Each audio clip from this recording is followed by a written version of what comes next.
তামাক পণ্য কোম্পানির প্রলোভন আর ঋণের ফাঁদে রাঙামাটির লংগদ উপজেলার দুর্গম পাহাড়ি এলাকায় চলছে তামাক চাষ। এতে উজাড় হচ্ছে বন, নষ্ট হচ্ছে জমির উর্বরতা শক্তি।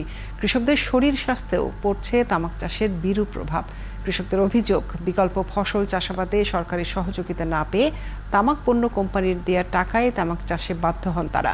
লংগদ সংবাদদাতার পাঠানো তথ্য ছবিতে প্রতিবেদন।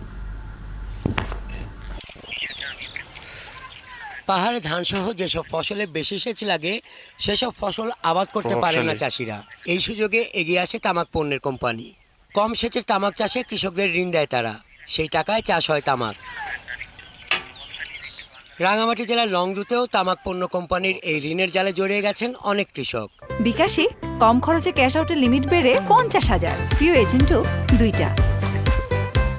ক্ষতিকর জেনেও জমিতে তামাক চাষ করেন তারা। কৃষকরা জানেন তামাক চাষে জমির উর্বরতা নষ্ট হয়, শরীরে বাঁধে শ্বাসকষ্ট সহ নানা রোগ।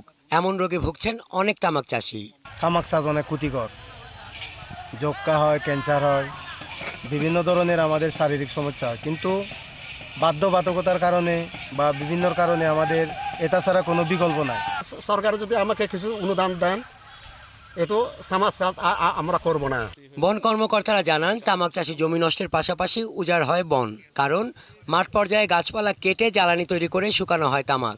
তাই তামাকের বদলে অন্য ফসল আবাদ করলে সহযোগিতা দেবে বন বিভাগ। বিশেষ করে উপজেলা প্রশাসন, পুলিশ প্রশাসন এবং সংশ্লিষ্ট ইউনিয়ন পরিষদ চেয়ারম্যান সাহেবরা যদি সোচ্চার হয়, আমরা তামাক চাষে নিরুৎসাহিত করতে পারবো।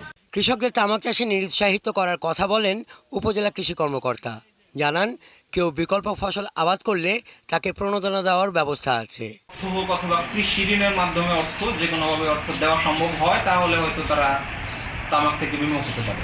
কৃষি বিভাগের হিসাবে লংদু উপজেলায় 50 হেক্টর জমিতে তামাক চাষ হয়। তবে বাস্তবে এই জমির পরিমাণ কয়েক গুণ বেশি বলে জানান কৃষকরা।